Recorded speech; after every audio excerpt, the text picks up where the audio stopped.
Hi friends මුලින්ම ඔයාලට කියන්න ඕනේ මගේ ලස්සන නිර්මාණ ෂෙයා කරලා ඔයාලගේ වටින වෙලාව අරගෙන ඒවට පුංචි කමෙන්ට් එකක් දාපු හැම දෙනාටම ගොඩාක් ස්තුතියි. මම පුළුවන් හැම විදියටම හැම කමෙන්ට් එකටම රිප්ලයි කරනවා. ඔයාලා දැන් මේ දකින නිර්මාණ ටිකෙන් නිර්මාණ 3ක් ඕඩර් කළේ. Facebook එකෙන් මට කමෙන්ට් එකක් දාපු අක්කා කෙනෙක්. ඒ අක්කා කිව්වා එයාගේ චූටි දුව නැති වෙලා අප්‍රේල් මාසෙට අප්‍රේල් මාසේ 13 වෙනිදාට මාසයක් කියලා. ඉතින් එයාට පින්පිනිස පූජා කරන්න තමයි ඒ අක්කා මේකෙන් 3ක් ඕඩර් කළේ.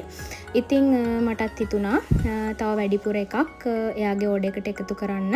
එතකොට මේ සම්පූර්ණ මේ ඕඩර් එක යන්නේ ඒ අක්කගේ චූටි දුවට පින්පිනිස පූජා කරන්න තමයි. මේ ඔයගොල්ලෝ දකින මේ මල් ආසනය තට්ටු 3ක් පෙති තට්ටු 3ක් තියෙන මල් ආසනය. ඒ වගේම ඒක දැන් ඔයාලට වෙනම බුදු පිළිමේ නැතුව ඕඩර් එකක් දාන්න පුළුවන්. මේ තියෙන්නේ තට්ටු 2ක් තියෙන මල් ආසනය. ඔයාලට ඒක අවශ්‍ය විදියට පෙති ප්‍රමාණය කස්ටමයිස් කරගන්න පුළුවන්. ඉතින් වැහි අන්ධකාරයක් තියෙන වෙලේ තමයි මම අද මේ පල්ලිය වත්තට ආවේ හවස. මගේ ගේ තියෙන්නේ පල්ලි ඉස්සරහා. ඉතින් ඔයාලට කියන්න ඕනේ මේ නිර්මාණය ඔයාලට පූජා කරන්න විතරක් නෙමෙයි.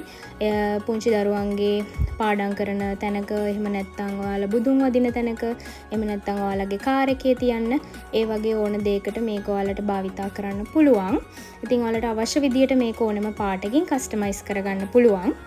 කියන්න තියෙන වැදගත්ම දේ තමයි ඕඩර්ස් දාද්දී ටිකක් කල්ැතුව මට ඕඩර්ස් දාන්න.